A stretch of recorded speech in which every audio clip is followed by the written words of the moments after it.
Hoje, no Além do Diagnóstico, vamos falar um pouquinho sobre altas habilidades e superdotação. Estamos aqui com o convidado Jorge Amaral. Ele é professor, neuropsicopedagogo, é graduado em pedagogia, graduado em gestão pública, especialista em educação especial e inclusiva, especialista em altas habilidades e superdotação e mestrando em diversidade e inclusão. Ele também é professor das redes de Arraial do Cabo e Saquarema. Seja bem-vindo, Jorge. Muito obrigado. Para a gente começar, fala um pouquinho, por favor, o que seria altas habilidades e superdotação? Então, Jéssica, eu acho que para a gente conversar mesmo, eu quero agradecer primeiro pelo espaço, né? Eu acho que sua iniciativa é muito boa e você traz, né, essa possibilidade de discutir além do diagnóstico, então isso é interessante. E a gente ter esse espaço para falar de altas habilidades ou superdotação, nossa, assim, mais interessante ainda, porque é um assunto que tem muitos mitos, né? Então, quando você me pergunta o que é altas habilidades ou superdotação, eu poderia te responder de acordo com a definição do MEC. São aquelas pessoas que têm envolvimento com a tarefa, habilidade acima da média, né? E tem aquelas áreas de liderança, né? Que são psicomotora, intelectual, enfim. Essa é a definição padrão que a gente escuta e que está muito atrelada ao Renzulli. Só que utilizando aqui parafraseando, né, a doutora Eugênia Ribeiro, ela diz que a superdotação, as altas habilidades, que tem gente também que separa, alguns dizem que altas habilidades é treinável, né? Você conquistou, você passa a ter altas habilidades. E outros dizem que a superdotação é quando você nasce com essa condição. Só que no Brasil é sinônimo. Não existe esse entendimento de que altas habilidades é treinável. É a mesma coisa do que a superdotação. Aí, parafraseando a doutora Eugênia Ribeiro, ela diz que a superdotação é como se fosse, ela usa a parábola das pessoas com os olhos vendados segurando um elefante, um pedaço do elefante. E aí o elefante é como se fosse a superdotação, é o todo. E aí cada teórico segurou uma parte desse elefante. Então, com os olhos vendados, eles não conseguem saber que é um elefante. Então, se ele segura o rabo, ele pode dizer que é uma cobra. Se ele segura a pata, ele vai dizer que é uma coluna de alguma coisa, enfim. Então, tem muitas discussões, muitas faltas de entendimento do que é altas habilidades ou superdotação. Mas definindo legalmente, e a gente vai pensar de acordo com a legislação educacional, é aquele sujeito que tem, entre aspas, os três anéis de Renzulli, né? A habilidade acima da média, envolvimento com a tarefa e criatividade. Então, isso no Brasil não poderia dizer para você o que é altas Uhum. habilidades sem fazer essa contextualização. Mas o que muitas pessoas acham, né, que é as altas habilidades e superdotação? Então, as pessoas acham que altas habilidades ou superdotação é aquela pessoa que vai demonstrar um talento, algo extraordinário. Só que tem sido discutido que isso, na verdade, é referente ao potencial daquela pessoa. Então, muitas das vezes, é como se aquela pessoa fosse uma Ferrari convivendo em um lugar que tem várias estradas esburacadas e que todas as pessoas ao seu redor são fusquinhas. E às vezes um fusquinha com motor ruim. Então, assim, a gente sabe qual é a capacidade da Ferrari, onde ela pode chegar e o quanto ela pode correr. Só que todos esperam que essa Ferrari vá correr numa pista própria para ela correr da mesma forma que seria numa estrada esburacada. E o que seria a dupla excepcionalidade? Dupla excepcionalidade é quando a gente fala sempre da presença da superdotação com alguma outra condição. Aí as pessoas perguntam assim: ah, então se a pessoa tem superdotação, autismo, TDAH, ela tem tripla excepcionalidade? Não, porque isso aí é um outro conceito, Sim. né? Dupla excepcionalidade é sempre a combinação da superdotação com autismo, ou superdotação com TDAH, ou superdotação com TOD. Se a pessoa tiver diagnóstico de autismo, TDAH e superdotação, ela continua sendo considerada dupla excepcionalidade. E a tripla excepcionalidade é quando a gente está falando dessa pessoa que é duplamente excepcional num contexto de vulnerabilidade socioeconômica.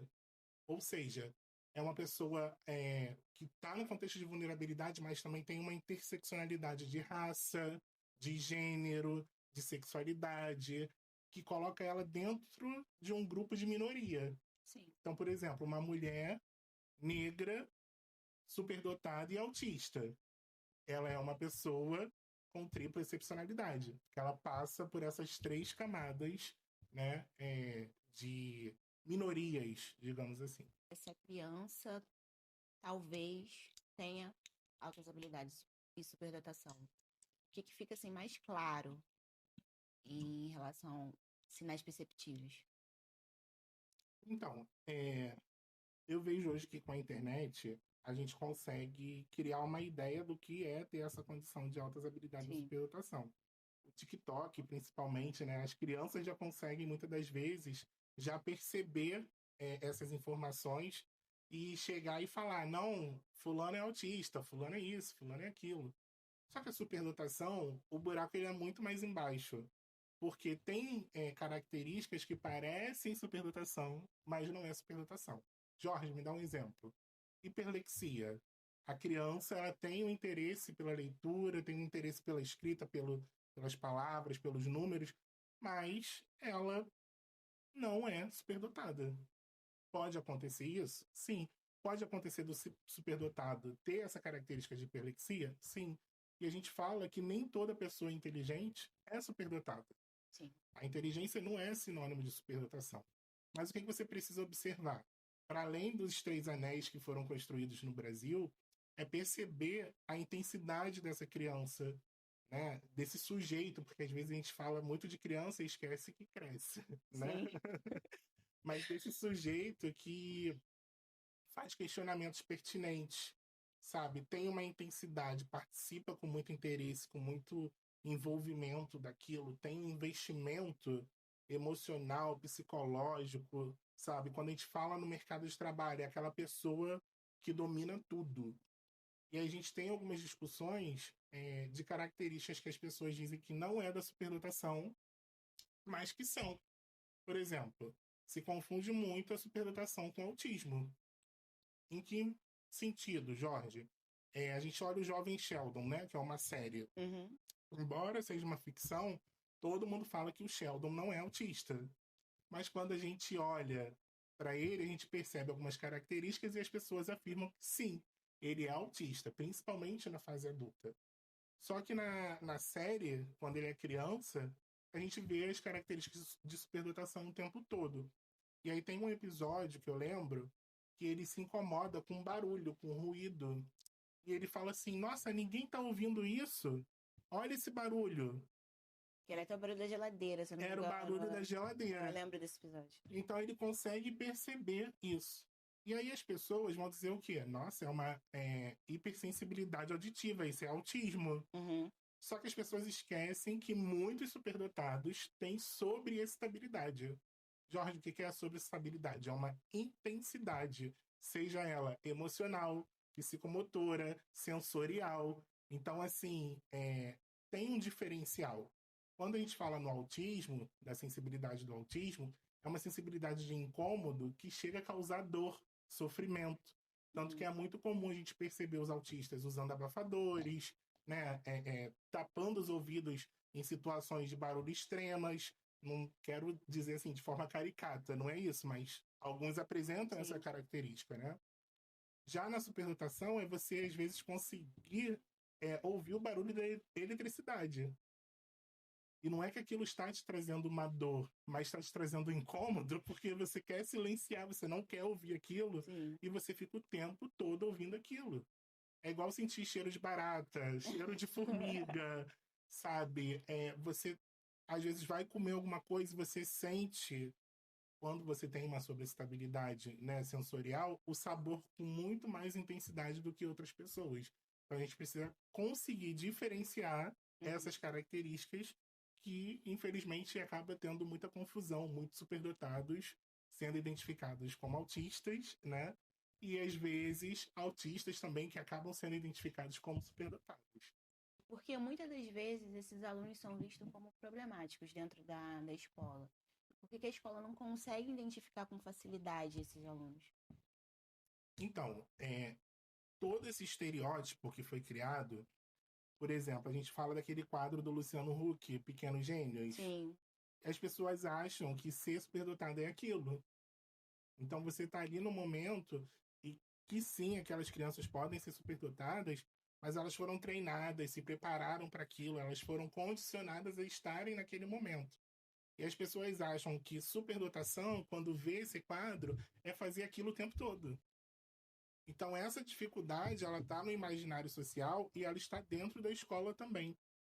Porque o professor ele não consegue reconhecer que aquele estudante que está fazendo questionamento a ele, que está dizendo que, ou demonstrando, né, que não consegue acompanhar aquela aula porque tem um desinteresse, aí começa a fazer bagunça, começa a fazer outras coisas, e aí confundem também com TDAH, né? Vai dizer, é TDAH porque ele não presta atenção, ele é muito hiperativo, só que na verdade ele está desestimulado. Então a maior dificuldade que a gente tem hoje é uma dificuldade formativa dos professores mudarem primeiro essa mentalidade de saber que superdotação não é esse perfil caricato que aparece na mídia, que aparece nas redes sociais, não é aquele menino branco com estereótipo de nerd, que sabe tudo e vai falar de forma rebuscada sim. com você. Não é. São crianças que estão, inclusive, nas favelas, nas periferias, estão nas escolas públicas, né? Porque a OMS estima que é de 3 a 5% da população mundial. Alguns estudos apontam para 15%.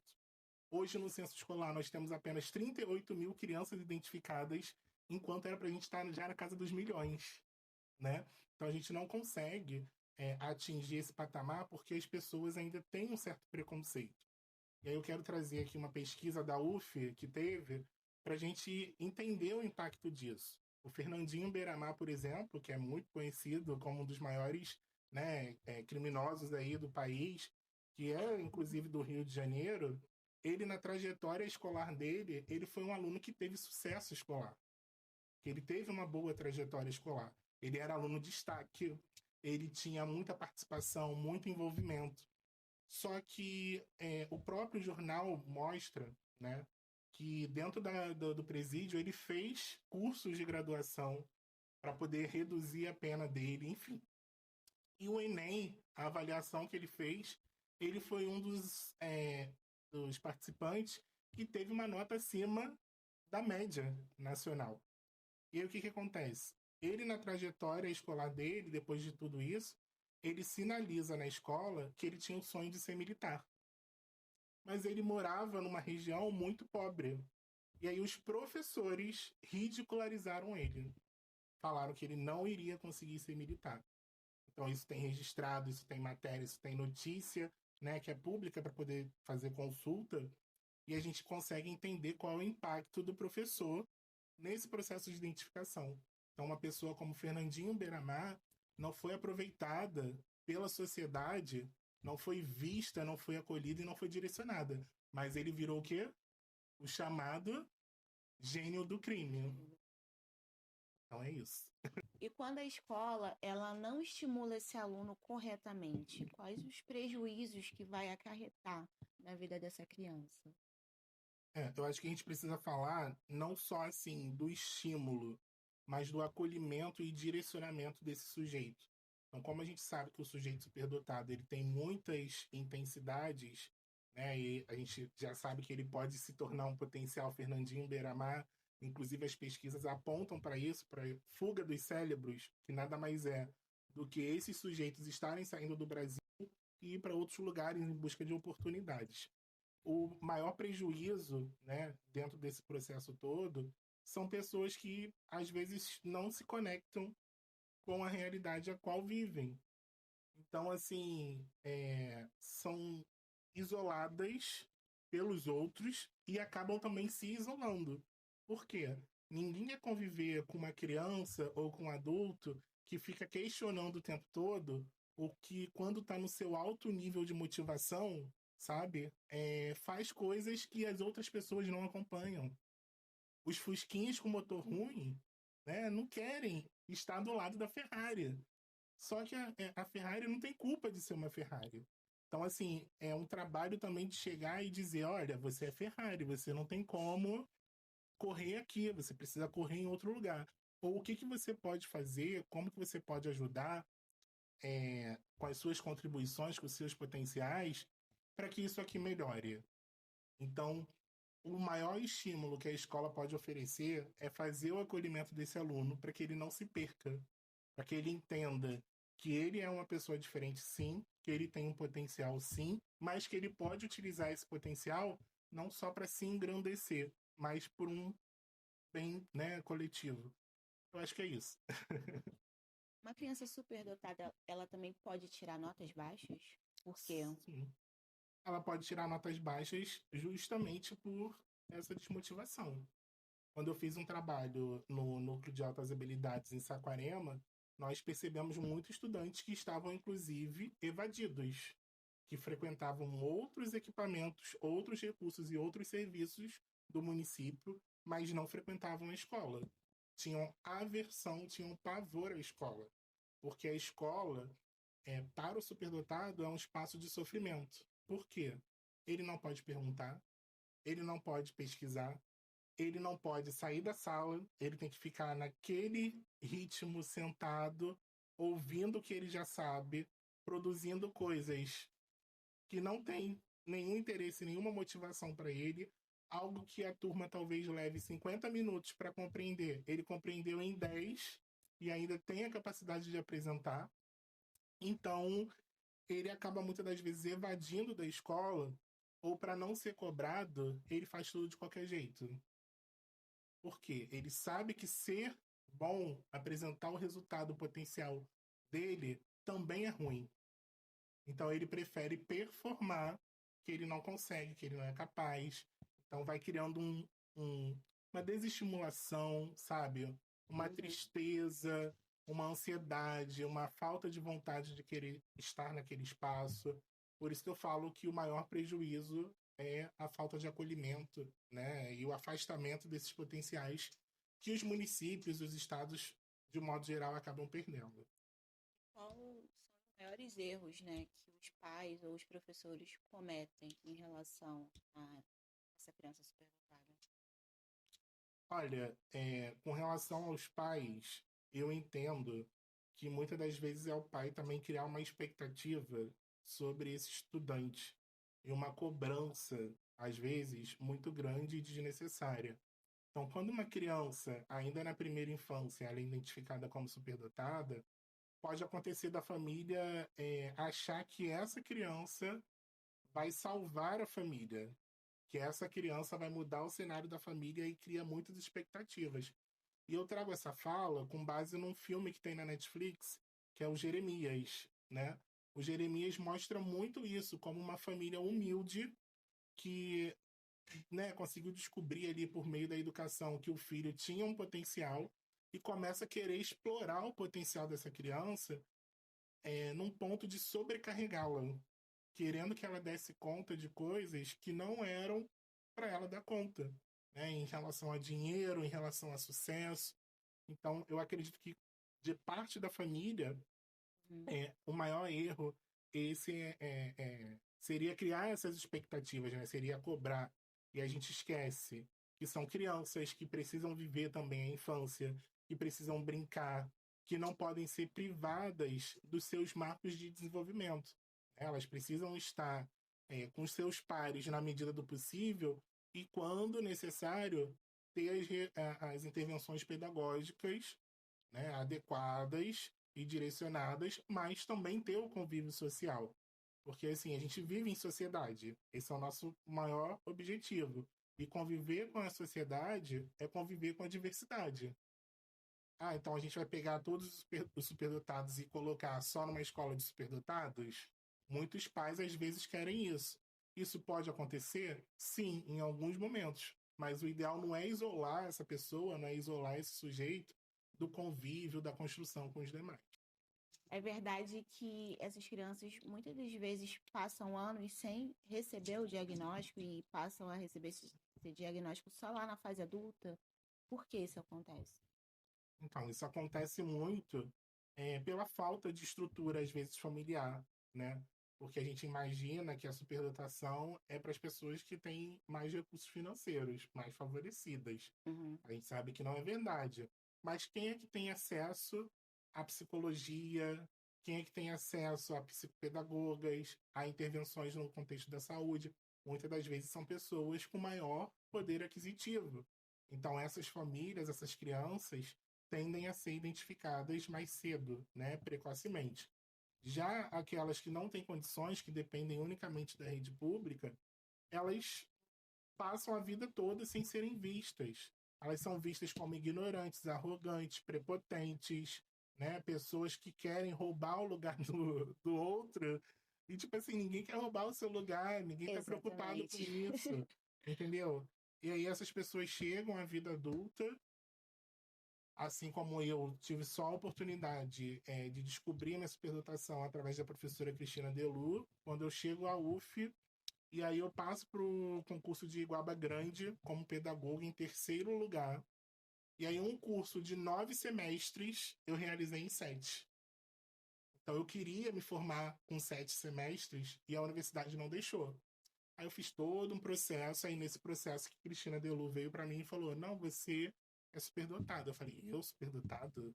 Não sou bom em matemática, não sou gênio, não gosto de matemática, não faço nada relevante". Aí ela falou: "Você faz os testes, depois a gente conversa".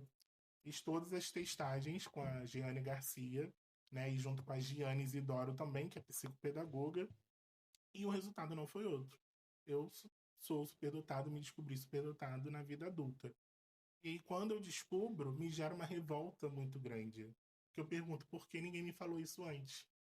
Que eu poderia ter aprendido a lidar com as situações e com as coisas de uma outra forma, eu teria um outro direcionamento. As pessoas, é, talvez, se eu fosse inserido, né, em programas de atendimento educacional especializado, eu poderia ter tido uma educação de alfabetização emocional, sabe? Um direcionamento que hoje eu vejo que é um prejuízo para mim. E aí eu consigo, né, dentro desse processo, quando eu sou identificado, concluir o curso de 9 semestres em 8. Mas só terminei em 8 porque a faculdade não Não deixou, que eu permite teria terminar em 7. terminado em 7. E tenho até um amigo, que é o Darlan Lira, que ele é aqui da cidade de Saquarema, que ele também foi identificado recentemente. E aí, quando a gente começa a conversar, falar da nossa trajetória, ele fala: "Nossa, amiga, é realmente isso. A gente é visto como arrogante, como isso, como aquilo, né?" Então, assim, não é uma coisa que acontece, sabe, só com uma pessoa, é um fato. E isso é muito dolorido quando a gente descobre na vida adulta, mas ao mesmo tempo, muita coisa faz sentido. E aí a gente começa a respirar e entender o que a gente consegue de fato, o que a gente não consegue, buscar estratégias por meio disso, né? O que eu posso fazer com isso e acaba mudando todo o nosso percurso. Eu, por exemplo, nunca imaginei atuar na educação especial. Não imaginava isso. E nunca imaginei atuar na área de altas habilidades. Então, quando eu sou identificado, eu passo a tornar isso um propósito de vida. Então, eu quero, a partir do meu potencial, do que eu sou capaz, identificar outras pessoas superdotadas para que não passem pelos desafios, né, pelas questões que eu passei, que elas não precisem chegar à vida adulta para serem identificadas, para serem reconhecidas. E é isso. E qual é a importância, né, dessa intervenção com essas crianças, as terapias, né, receber esse diagnóstico para iniciar um tratamento precoce? A intervenção precoce para os superdotados eu acho muito importante. Porque quanto antes melhor você identifica, melhor você intervém em algumas questões. Então, se é um sujeito superdotado que tem uma sobreestabilidade emocional, desde cedo ele fazer um programa de alfabetização emocional, de habilidades sociais, porque a gente tem muita dificuldade também com habilidades sociais, com filtro. Às vezes a Uhum. gente fala coisas que não deveria falar, mas não é por maldade, sabe? É por indignação. Então, uma das características da superdotação é o aguçado senso de justiça. Então, como que você lida com situações injustas que acontecem o tempo todo, que o nosso país é um país injusto, né? O nosso país é o país da política, da politicagem, da injustiça, da violência, do desrespeito. A gente tem visto várias situações, inclusive nas escolas, né? Tem sido muito comum. E aí, se o superdotado, desde cedo, ele não aprende que o mundo é assim, ele acaba acreditando que com o potencial dele ou com o que ele sabe, ele vai conseguir resolver essas coisas. E aí, essa semana eu estava no trabalho, eu estava muito estressado, porque eu estava vendo muitas coisas assim erradas. Aí eu coloquei no chat GPT. Me dê um texto que eu possa escrever para relaxar, porque eu estou estressado. E aí o chat veio e teve uma frase desse texto muito interessante, falando assim: lembre-se, você não pode salvar o mundo. Então eu salvei isso para mim e eu comecei a usar. Então eu não posso salvar o mundo. Então é uma frase, é uma intervenção, é uma coisa que eu preciso saber e entender. Então, assim, se você tem a possibilidade de acompanhamento com psicopedagoga para trabalhar essas questões, possibilidade de acompanhamento no AEE para poder trabalhar o pedagógico, a intervenção, a articulação junto com a sala regular, é um ganho muito positivo. Só que a gente precisa ter cuidado para não patologizar a superdotação, Sim. porque muitas famílias e muitos superdotados acabam caindo no erro de querer medicalizar, de utilizar antidepressivo, de utilizar medicamentos para ansiedade e tudo mais, que parece muitas das vezes essas condições, só que faz parte, né, do nosso ser, do nosso jeito de ser. E aí a gente precisa sim de psicologia para trabalhar essas intervenções clínicas.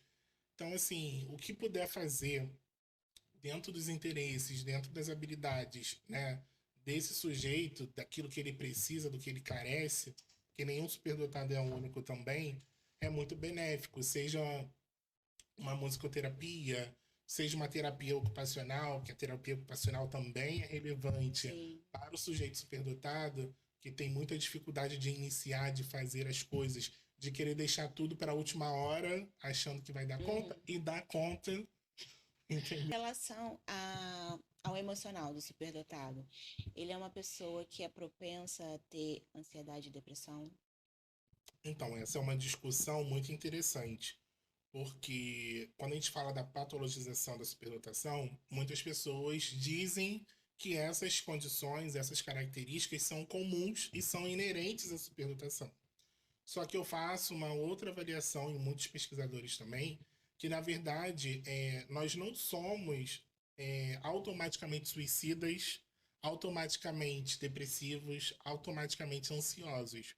Mas quando desde cedo a gente não recebe uma intervenção, a gente não se reconhece, não sabe o que somos, para onde vamos, o que podemos fazer, a gente acaba criando uma tendência à ansiedade, uma tendência à depressão, mas que se trabalhado desde cedo, você não vai ter isso.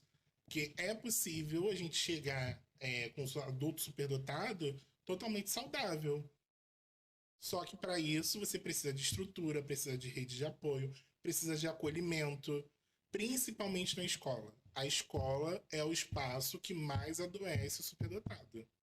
Se você conversar sobre a trajetória escolar com a maioria dos superdotados, ou eles vão ter uma trajetória de muito sucesso, que existe também, quando é aquele superdotado que, entre aspas, tem aquele perfil acadêmico. Eu também não acredito que superdotação é perfil, acho que as pessoas têm tendência, né, àquela área. Ele, às vezes, consegue um sucesso escolar e ele vai embora, e ele decola e ele consegue fazer tudo. Mas para outros, a escola é o espaço do silenciamento, a escola é o espaço do sofrimento, a escola. Isso não para na escola, tá? Que como você viu que eu falei da minha Aham, experiência no ensino superior, isso acontece no acontece ensino também. superior também. Então é isso. Para a gente finalizar as duas perguntas finais, o que você falaria para essa família que acabou de receber o diagnóstico do filho de altas habilidades e superdotação? Eu acho que quando a pessoa, principalmente a família,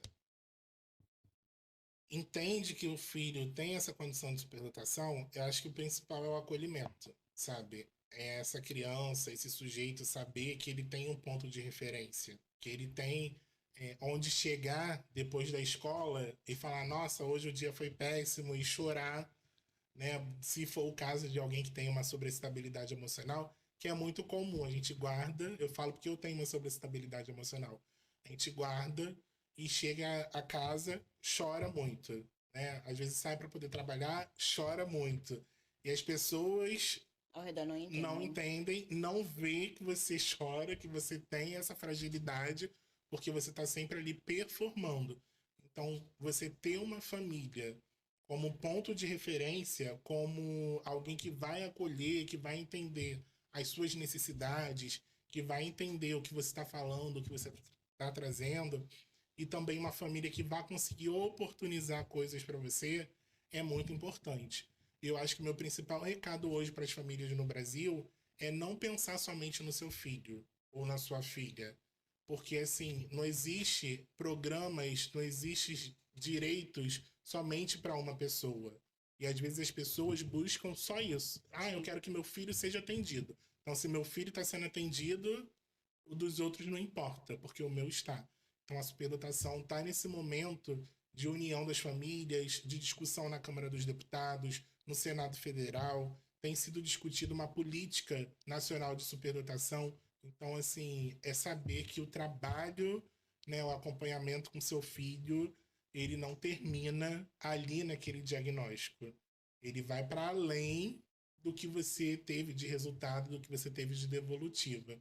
É sim, você ter um trabalho de acolhimento, mas também ter um compromisso de políticas não só educacionais, mas também sociais, porque seu filho vai precisar, Mas com sobrecarga. mas com sobrecarga e prejuízos Sim. depois, mas a gente sempre quer pagar a conta, entendeu? E é isso. E a última pergunta para a gente fechar.